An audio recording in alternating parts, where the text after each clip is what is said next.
My very own medal, said Thomas. Thank you. Thomas smiled. He had wanted to be the leader of the track, but we're all leaders of the track, puffed Thomas proudly. A royally useful engine. What makes a good Thomas finale? That is the question I'm going to try answer. Finales are a very difficult thing to get right. Not only are you finishing a story, but you're also finishing a story of stories. Countless hours of investment and time, ultimately leading to a satisfying conclusion. A bad finale can sour the experience, while a good finale can make it even better. We all have our different ways of how we'd like the series to end. Finales should be an ending to the story, something that tells us about who the characters are, where they came from, and where they're going. So, I've surmised that there are roughly 4 finales to Thomas: the Railway series ending, the Classic series ending, the Hit era ending, and the CGI series ending. You may disagree with me that there are other finales that I didn't count, or that some of these don't count, and that's totally fine. By all means, let me know. This is just based on where I think some of these eras finish and end. It's all totally subjective. With that out of the way, let's get into the ranking, starting with Finale 1, the Railway series. Thomas and His Friends, the last Railway series book by Chris Awdry. I would describe Thomas and His Friends as random and oddly plotted. None of the stories in it feel like a finale at all. It just feels like random stories that Chris had, and he sort of shoved them into the last book. Thomas and the Swan is based on an annual story from the 90s. Gordon's Fire Service is also based on a pre-existing story. Although it's not completely structureless, there is a through line with Pip and Emma, for example. They're introduced in the first story, then in Buffer Bashing it's mentioned that they go to London, then they talk to Gordon and Henry in the third story, and then they show up with the Prince in the finale. I like that. Another thing I appreciate about the book is how they name drop the other railways. The miniature engines are named in Buffer Bashing, the Peel Godward branch line is mentioned, Henry talks about the mountain engines, we get to see the branch line engines too, Daisy Duck and Edward all make cameos, Boko makes a cameo, and Donald and Douglas have a story. All these references are a great way to finish the book. I just don't think Chris had any idea of how to put any of it into a narrative. There's just so many things that happen randomly and with no explanation. Like, why was Gordon only being retired now, for example? Or why did the tunnel collapse? Why was the bale of hay on fire? Why did Donald Douglas both crash into buffers? How did the Swan get injured? None of this stuff is ever explained, it just sort of happens. And there's no real knock-on effect in the book. Again, I'm fine with some things being left up to interpretation, like I don't need to know why the Swan was injured, but come on, why have the tunnel being damaged as a plot point only for it to be magically repaired in the middle of the night and have no consequence? Also, speaking of which, why did the Fat Controllers send James a Mogul tender engine with a single railway truck to collect the bust of Wilbert Awdry? Like, it's not like they loaded onto James's train or anything. No, Chris outright says in the text that James brings the crate with the bus back in a single truck. Why? Like, that's some Sharon Miller shit right there. Now, I know I may be coming off as negative about this book, but it's only because I see the true potential of what it could have been. Like, scrap the Donald Douglas story, you don't need it, and replace it with a Pip and Emma story about them going to London or something, and then suddenly the structure of the story makes way more sense. But despite my grievances with the book and its poor structure and its baffling story changes, and despite that 2 of the 4 stories are something we've already seen, I will say that the story is a nice commemoration to Wilbert Awdry. Having all the engines come together at Tidmouth to celebrate the legacy of the writer who made them famous is a very sweet and nice way to commemorate Chris's father. I just wish the stories felt more special. Finale 2, the Classic series. 3 Cheers for Thomas was the last of many things. It was the last episode of the Ghislaine era, the final episode directed by David Mitton, who had worked in the show since Series 1, the final Thomas episode to have the iconic windmill intro and music, which, despite not being used for over 20 years, is still more iconic than anything that came after, the last episode to have direct music composed by Mike O'Donnell and Junior Campbell, and the last episode produced by Phil Farrell. Starting from the next season onwards, Thomas will be rebranded with new music composers, a longer running time, and a more streamlined cast. Ah yes, in the eyes of many fans, 3 Cheers for Thomas was the last quote-unquote classic episode of the series. But does the episode hold up as a finale? Well, I like to think the episode title is more of a celebration of Thomas than anything else. Not necessarily the character himself, but the brand as a whole. The title, 3 Cheers for Thomas, or Hurrah for Thomas in the US, has a much more symbolic meaning. It's not just about the episode content, it's about celebrating the show as a whole. It's a way of stopping for a second and celebrating the amazing achievement of all the model workers and directors and the hours put into the show's production. I quite like that meta title. But what about the episode itself? Does it work as a finale? Well, not really. Many fans would describe it as a letdown or a bad way to end the classic series, but I disagree, and here's why. Three Cheers for Thomas is functionally a companion piece to the Series 1 episode, Thomas and Bertie. Thomas and Bertie was one of the most iconic episodes from the first season of Thomas. Everyone remembers the episode where Thomas races the little red bus. However, that episode ended with a little tease of their next race. So although between you and me, they would like to have another race, I don't think they ever will. Do you? And the end of the episode left it up to the viewer to decide whether or not they would ever race again. And throughout the next 7 seasons of Thomas and Bertie never actually raced. They mentioned it a few times, yeah. Hello, Bertie.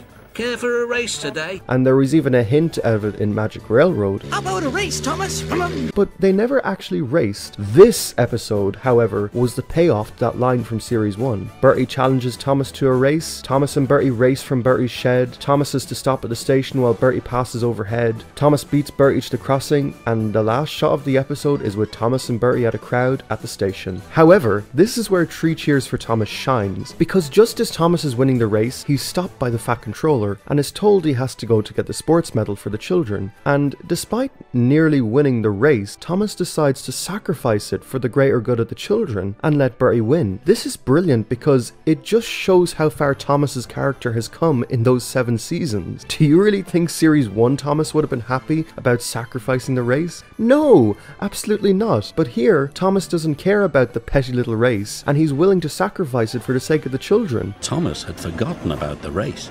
He was thinking about the children. I can't let them down. I can't let them down. It's a lovely way of showing how far Thomas's character has come. I also love the fact that Bertie got a chance to win one of the races for once. Thomas and Bertie only raced twice in the classic series, so it's nice to know that both of them had their little victories. Critics might say, oh, it doesn't have all the characters coming together, or oh, it doesn't do some crazy wacky thing. And yeah, it's a bit of an anticlimax to the finale of the classic Thomas series. Three Cheers for Thomas is just a plain simple episode after all about Bertie and Thomas racing. But you know what? That's what I actually kind of love about it. Having this nice, slice of life, down-to-earth episode is much more in line with the core values of what Thomas is than a whoa, crazy, wacky finale. No, it's a way of saying, hey, this is where the characters started and this is where the characters finished. It's a much more realistic ending to Thomas, and I think is far more mature of an ending. You really get the sense that Thomas has grown as a character. There isn't too much to write home about with Three Cheers for Thomas in all honesty. I would never say it's the most special episode ever or anything. It certainly suffers from some of those Series 7 isms, but I would never call it a bad finale. It's a nice, simple story showing where Thomas was then and where he is now. A perfectly fine, serviceable ending to the character. Finale 3, the hit era. Okay, now I know it's a bit unfair to compare one single episode to a whole goddamn special, but hey, that's the nature of the game. The Great Discovery was the final Thomas and Friends movie before the switch to CGI. While yes, Series 12 did use models, meaning technically Best Friends would be the model series finale, The Great Discovery was the last true model series production. No CGI for the faces, no human animals, or no CGI Harold. It's just straight up the models we know and love. And I must say, it is really a nice tribute to the model series of Thomas. The whole movie feels like a real celebration of everything the show has been about for the last 12 seasons. We get to see the Skarloey railway engines again, we get to see Jack in the Pack, even Diesel 10 shows up. It really did feel like a celebration of everything that the model series had achieved up to this point. But what's craziest about this is that none of it feels messy. Sometimes finales can feel messy because they try to cram in too much references, like the last Railway series book for for example. But The Great Discovery does a great job at cramming in all this stuff without it feeling pointless and having an actual point to it, like the narrow gauge engine show Thomas the track, which leads to discovering the town, which leads to the pack helping out and repairing it. The town reconstruction needs a new engine, which brings Stanley in, which Thomas becomes jealous of and then subsequently gets lost, which leads to the montage of all the engines looking for him, yada yada yada. It's just structured so well. The only thing that feels kinda pointless is the bridge collapse scene. Don't get me wrong, it's a very tense scene, and I'll never say no to a good model series crash, but ultimately it didn't really add anything to the overall narrative. Maybe when Thomas went missing, Stanley actually finds the bridge and assumes that Thomas fell down it or something, I don't know. Perhaps that was actually a deleted scene that was just cut for time, but despite the bridge scene, everything else in the movie had a purpose, and that's what I like about the movie the most, everything having a purpose. I think The Great Discovery is a fantastic finale to the 12 model seasons of Thomas. I like the idea of finding this old town and making it new again. It's very in line with the values of what Thomas and Friends teaches. Much like these steam engines, the town of Great Waterton is old, but that doesn't mean it can't be useful again. It's a fantastic way of bringing all the characters together. It was a risky move to add all this lore in the finale, and it was especially risky to add a new character like Stanley too, but I think the risk paid off. Stanley's character helped with the overall message of the movie, about not necessarily being better than your friends, but working together with your friends. The original title for The Great Discovery was going to be Leader of the Track, and I really like that because it really makes the ending hit that much harder. He had wanted to be the leader of the track. But we're all leaders of the track, puffed Thomas proudly. An absolutely fantastic way to end the model series of Thomas and Friends, no question. Finale 4, the CGI series. Ah, the Royal Engine.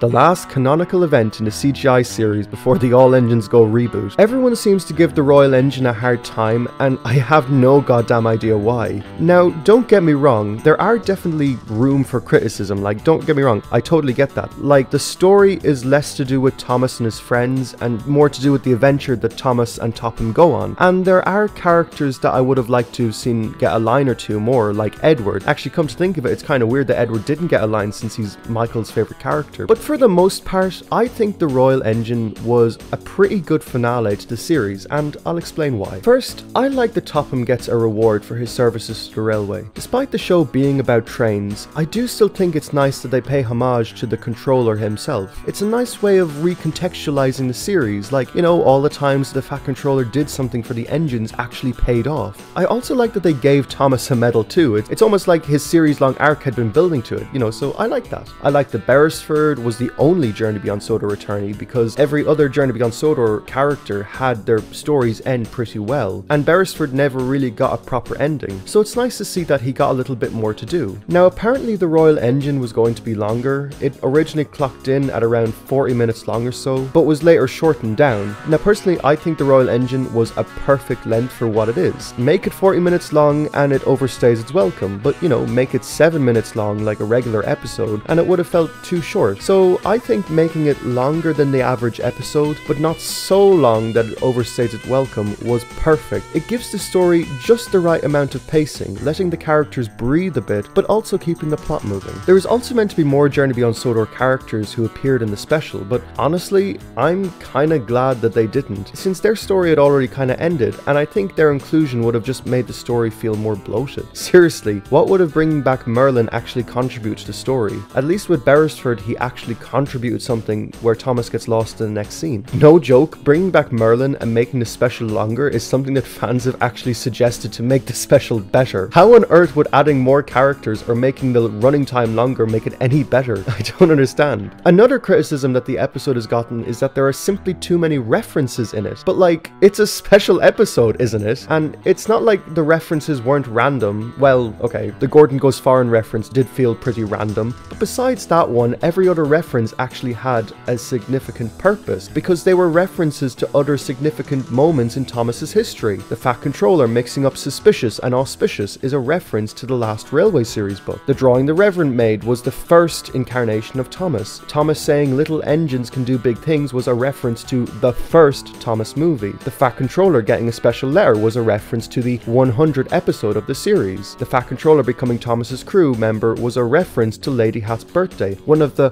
first episodes about humans rather than engines. Thomas being behind the coaches may have been a reference to the first series episode, Thomas and Gordon. Do you get it now? Do you understand why these references are important? It's not just, oh, they put a reference in there because why not? No, they're actually there because they're part of a significant time in Thomas's history. They're not random. Well, okay, as I said before, the Gordon Goes Foreign one does feel a little random, especially considering they didn't adapt it for TV. But come on, you can't hold that against Michael, since he wasn't the one who was asked to put the reference in. Gordon Goes Foreign. In fact, the Gordon Goes Foreign reference, that was actually key references that I was given make this episode all the special. Really? Yeah. But despite the controversy that this one has, it is still definitely a comfort episode of mine. In a lot of ways, The Royal Engine feels like a finale of finales to me. There's a lot of unintentional parallels with this one. Thomas being given a medal by a young boy, Thomas befriending a silver engine from the mainland who he ultimately helps in the finale, Thomas meeting Prince Charles, not to mention the final illustration of the Railway series, paralleling the final shot of the CGI series. A lot of weird parallels going on here. I don't care what anyone else thinks. The Royal Engine was a fantastic finale to the CGI series, a perfect celebration of the success of Thomas. Okay, now onto the ranking. And in fourth place, to no one's surprise, we have 3 cheers for Thomas. As much as I love the parallels to Series 1, showing how far Thomas has grown as a character, it really doesn't hold a candle to some of the other finales in this series. Don't get me wrong, it's absolutely unfair to compare a Series 7 episode to movies, but for what it is and what it represents, I still like it. I know many fans will disagree with me, but I still think it's a pretty serviceable finale to classic Thomas. And in third place, Thomas and his friends. I'll be honest, going into this video, I was not expecting to place this at number 3 at all. After all, it's the Railway series. How could you rank it higher than Models or CGI? Okay, look. Hear me out. This is the finale to the Railway series, a series of books which has prided itself on narrative structure and overarching stories about these engines. Only to have this cluttered mess be the finale is such an anti-climax to the series. Take that versus the Royal Engine or the Great Discovery, 2 specials that were from terrible errors of quality of Thomas, only to really stick the landing with their finales is so much more satisfying. And anyway, this isn't a video about whether or not Railway series is better than CGI. No, this is a video about finales, and in terms of a finale, I simply think that the other 2 did a better job than Chris's. And in second place, we have The Royal Engine.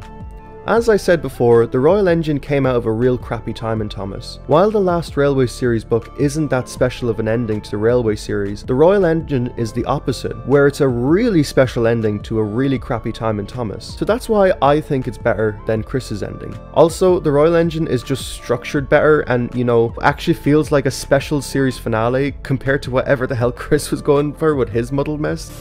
And the number 1 Thomas finale goes to The Great Discovery.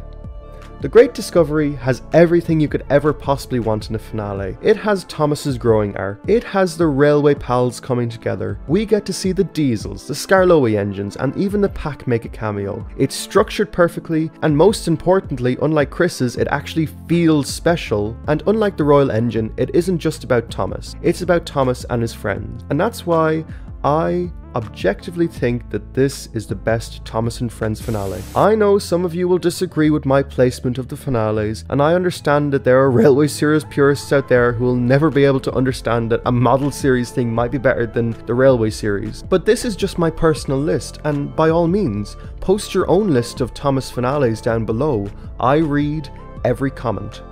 Thank you all so much for watching, and I will see you all in the next one. See ya!